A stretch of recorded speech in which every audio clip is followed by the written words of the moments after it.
আসসালামু আলাইকুম, সবাইকে শুভ সকাল জানিয়ে শুরু করছি আজকে আমাদের এল্লা ভ্রমণ। আর এই মুহূর্তে আমরা আছি এল্লার একটা খুব ফেমাস জায়গা, সেটার নাম হচ্ছে ফ্লাইং রাভানা অ্যাডভেঞ্চার পার্ক, যেখানে আপনি এন্টারটেনমেন্টের জন্য পেয়ে যাবেন অনেক কিছু। তার মধ্যে স্পেশালি যেটা না বললেই না, সেটা হচ্ছে রাভানা ফ্লাইং মেগা জিপলাইন, আর একটা হচ্ছে রাভানা সুইং, আর হচ্ছে লিটল অ্যাডাম যে স্পিড পাহাড় আছে, ওই পাহাড়ে চড়ার অ্যাডভেঞ্চারাস একটা অভিজ্ঞতা। আর হচ্ছে এখানে মানে ক্লাইম্বিং করতে পারবেন আপনি, পাশাপাশি তো চা বাগান, খুব সুন্দর দৃশ্য তো দেখতে পারবেনই। আশপাশে চা বাগান, অনেক সুন্দর পরিবেশ। আর এই জায়গাটাতে আপনি আইসক্রিম খেতে পারবেন, কারণ আমার পিছনে একটা আইসক্রিম শোরুম আছে, ওই আইসক্রিমের অনেকগুলা ফ্লেভার অনেক সুন্দর করে ডেকোরেট করে দেয়, আইসক্রিম পার্লারও বলতে পারেন। তো নিচ থেকে মানুষজন হেঁটে হেঁটে এসে এখানে আইসক্রিম খায়। আর ওই পাশ দিয়ে হচ্ছে আপনি বাইরে চড়তে পারবেন জিপ লাইন করে, যে এটা আমার মাথার উপর দিয়ে যাচ্ছে ওই লাইনটা, খুবই সুন্দর লাগছিল দেখতে। আর আমি প্রাইসগুলো একটু বলে দিই আপনাদেরকে। এই রাভানা ফ্লাইংয়ের যে জিপ লাইনটা আছে, সেইটার প্রাইস পড়বে পার পারসন 17,000 টাকা। তবে এটা কিন্তু শ্রীলঙ্কান রুপিতে, আর এর 3 ভাগের 1 ভাগ হচ্ছে বাংলাদেশি টাকায়। আর রাভানা যে সুইং আছে, যেটাকে জায়ান্ট সুইং বলতে পারেন বা রাভানা সুইং, সেটার প্রাইস পড়বে বাংলাদেশি টাকায় 2,500 টাকার মতো। শ্রীলঙ্কান টাকা হচ্ছে 7,500 টাকা এরকম। আসলে রুপির দামে কনভার্ট করলে একটু ডিফারেন্ট হয়, বাংলাদেশি আর রুপিতে যদি ভুলভাল হয় তাহলে দুঃখিত। তবে ওখানকার প্রাইস ছিল পার পারসন 7,500 টাকা রুপি। তো আমরা 2 জন চড়েছিলাম একই সাথে। ওইটার ভিডিও আমার চ্যানেলে আছে অন্য ভিডিওতে। আর এই ভিডিওটাতে শুধুমাত্র আমি প্রাকৃতিক সৌন্দর্যগুলোর ভিডিও করছি, আর সুইংয়ের ভিডিওগুলো আছে আমার চ্যানেলে অন্য ভিডিওতে, চাইলে আপনারা পরে দেখে নিতে পারেন। তো আমরা ছিলাম হোটেল ব্রডভিউয়ে এল্লাতেই। ওখান থেকে এখানে আসতে টুকটুকে করে আধা ঘন্টার মতো টাইম লেগেছিল। তো আমরা ঘোরাঘুরি শেষ করে এখন আমরা আমাদের টুকটুকের জন্য ওয়েট করছি। আমাদেরকে ওই টুকটুক নিয়ে আসে এবং নিয়ে যায়, এই জন্য ওনাদেরকে আমরা 500 টাকার মতো দিয়েছিলাম। মানে আমাদের হোটেলেরই পরিচিতই। এই জায়গাটা অনেক সুন্দর, আশপাশে চা বাগান। আর এখানে বসে বসে আমরা একটু রেস্ট নিচ্ছি। তাসিন একটা লাঠি পেয়েছে, এই লাঠিটা দিয়ে খেলা করছে। আর এই যে সিঁড়িটা দেখতে পাচ্ছেন, এই সিঁড়িটা দিয়ে এতক্ষণ উপরে ছিলাম আমরা। আর এখন আমরা আস্তে আস্তে সামনের দিকে এগিয়ে যাচ্ছি। আমরা যে জায়গাটাতে বসেছিলাম তার থেকে আরও 10 মিনিটের মতো লাগে হেঁটে যেতে। একদম মেইন রোড থেকে এই এরিয়াটা হচ্ছে একটুখানি ভিতরে, ওই জায়গাটাতে কোনো রকম গাড়ি বা সিএনজি প্রবেশ করার নিষেধ, ওইটুকু জায়গা আমাদের হেঁটে আসতে হয়। তো যাক, আমরা হেঁটে হেঁটে তারপর চলে আসি আমাদের টুকটুক দিয়ে আমরা যাচ্ছি আমাদের হোটেল ব্রডভিউয়ের দিকে। আমরা টুকটুকু করে হোটেলে যাব এবং আপনাদেরকে হোটেলটা দেখাবো। আমরা ওখানে 2 দিন ছিলাম এল্লাতে। ব্রডভিউটা এই রাভানা থেকে একটু দূরে, আধা ঘন্টার মতো টাইম লাগে। এই একটু দূরে বলে কি প্রাইসটা একটু কম।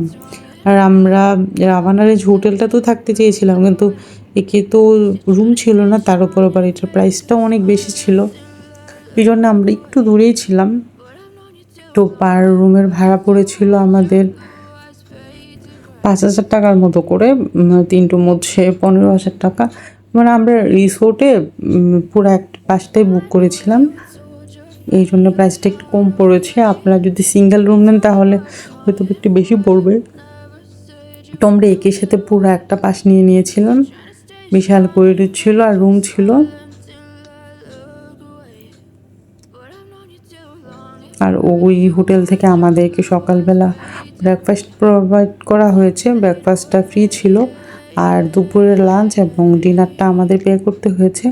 তো খাবারের মান ভালোই ছিল, মানে একটু ঘরোয়া টাইপের রান্না, আমরা যা যা বলেছি তাইতে আমাদেরকে রান্না করে দিয়েছে। তো খাবারের মেনুতে থাকতো মানে রাইস থাকতো, সবজি, চিকেন। আমরা একদিন ডিম বলেছিলাম, ডিম দিয়েছে। এই তো পছন্দ মতোই হয়েছে আমাদের খাবারগুলো। তবে খাবারের টেস্টটা একটু ভিন্ন ছিল আমাদের বাংলাদেশি খাবার চেয়ে, কারণ ওরা নারকেল তেল দিয়ে রান্না করে। আর যেতে যেতে আমরা একটু আমাদের প্রথম দিকে ট্যুরের এক্সপিরিয়েন্সটা শেয়ার করি। আমরা চট্টগ্রাম থেকে প্রথমে যাই ঢাকায়।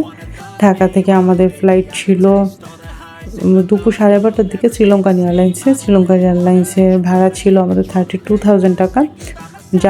যাওয়া আসা মিলে ছিল 64,000 টাকা। তো আমাদের আসতে টাইম লেগেছিল 3.5-4 ঘন্টার মতো। ইমিগ্রেশন শেষ করে আমরা চলে আসি 5:30টার দিকে। তো ওখান থেকে চলে যাই আমরা ক্যান্ডিতে প্রথমে এয়ারপোর্ট থেকে। তারপর ক্যান্ডিতে একদিন ঘুরে তারপরে ছিলাম আমরা নোয়ারেলিয়াতে। নোয়ারেলিয়া থেকে চলে আসি এল্লাতে। তো আমাদের হোটেলের বাসের ভিউ এটা। আমরা আস্তে আস্তে চলে আসছি আমাদের হোটেলের কাছে। এই যে এই রাস্তাটা ধরে উপরে উঠতে হবে, মানে ডিরেক্টও রাস্তা মেইন রোড দিয়ে গেটে যাওয়া যায়, বাট আমরা একটা খারাপ পাহাড় আছে, ওই পাহাড়টা দিয়ে উপরে উঠছি। এই জন্য এতগুলো সিঁড়ি। নর্মালি ব্রডভিউ হোটেলে গেলে এরকম সিঁড়িতে উঠতে হয় না, মেইন উপরে আবার মেইন গেট আছে। কিন্তু আমরা এই পাহাড়ি রাস্তাটা দিয়ে হাঁটতে গিয়েছিলাম, কিন্তু জাহিদ তো উঠে গিয়েছে, জাহিদ হচ্ছে আমার হাজব্যান্ড। কিন্তু আমার তো ভীষণই কষ্ট হচ্ছিল না, আমার এই উঠতে মানে পানি পিপাসা লেগে গিয়েছে। তো এখানে হচ্ছে আমাদের একটা রুম আছে, আর এর উপরেও আমাদের রুম আছে 2টা। তো আমি তো এখানে এসে মনে হয় আধা ঘন্টা বসেছিলাম। উপরে বাকি সিঁড়িগুলো আমি আসলে উঠতে পারছিলাম না, আমার এত কষ্ট লাগছিল। এই যে এখানে এসে আমি কিছুক্ষণ স্টপ নিয়ে বসেছিলাম। যাক, এটা হচ্ছে আমাদের হোটেলের উপরের ভিউটা। এই যে এটা হচ্ছে আমাদের হোটেলের উপর দিকের ভিউ। আমি নিচ থেকে এসে উপরের দিকটা দেখাচ্ছি। যে এখানে হচ্ছে আমাদের আর 2টা রুম। এই যে এই পাশটাতে এটা ছিল আমাদের বেডরুম, আর এটা হচ্ছে নিচে কিচেন ডাইনিং। আমরা নিচে গিয়ে খেয়ে আসতাম, একটু সিঁড়ি দিয়ে নিচে যেতাম। এটা হচ্ছে দোতলার উপর থেকে, মানে ওই পাশ থেকে দেখলে 2তলা, বাট এই পাশ থেকে দেখলে আবার 1তলা। মানে পাহাড়ের উপরে তো এটা নিচেও আরও রুম আছে, কিন্তু এটা প্রবেশ হচ্ছে একদমই নিচতলা দিয়ে। হুট করে দেখলে মনে হবে 1তলা, বাট এটা 2তলা। এই অবস্থা আর কি, একটু কেমন কেমন যেন ডিজাইনগুলা পাহাড়ের মধ্যে। যেহেতু এই যে রুমগুলো, আমি ঘুম থেকে উঠেছি তো সব কিছু একটু এলোমেলো। তবে আজকে আমাদের এল্লাতে শেষ দিন। আজকে দিনটাই আমরা থাকবো, নেক্সট ডেতে আমরা চলে যাব কলম্বোর দিকে। তো আজকের দিনটা আসলে আমরা এনজয় করতে চাচ্ছি। তবে এল্লাতে কিন্তু ভালো ঠান্ডা, আপনারা আসলে শীতের কাপড় চোপড় নিয়ে আসবেন।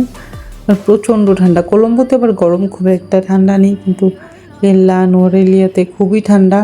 ক্যান্ডিতে একটু কম ছিল, কমফোর্টেবল ছিল, কিন্তু এল্লাতে আমাদের প্রচণ্ড ঠান্ডা লেগেছে। এই জন্য চেষ্টা করবেন সোয়েটার নিয়ে আসার জন্য। বাচ্চা থাকলে মোজা, মাফলার বা টুপি এগুলো নিয়ে আসতে পারবেন, বা মাস্ক রাখতে পারেন সাথে, কারণ যারা একটু এজেড পার্সন আছে ওদের আবার খুব ঠান্ডা লেগে যায়। তো কলম্বো এয়ারপোর্টে নেমে আমরা ওখান থেকে একটা মাইক্রো নিই। এয়ারপোর্টের পাশে আছে একটা ট্যাক্সি স্ট্যান্ড, পিক নিয়ে ওখান থেকে আমাদের আসতে টাকা নিয়েছিল 21,000 টাকা। আর ক্যান্ডি আস্তে আস্তে প্রায় রাত 8:30-9টা বেজে গিয়েছিলো ক্যান্ডিতে আমাদের। আর ক্যান্ডিতে আমাদের হোটেলের নাম ছিল এমিলিয়া। ওইটা ছিল একটু হোমস্টে টাইপের। তো ক্যান্ডি হোটেলেরও ভিডিও আছে আমার চ্যানেলে।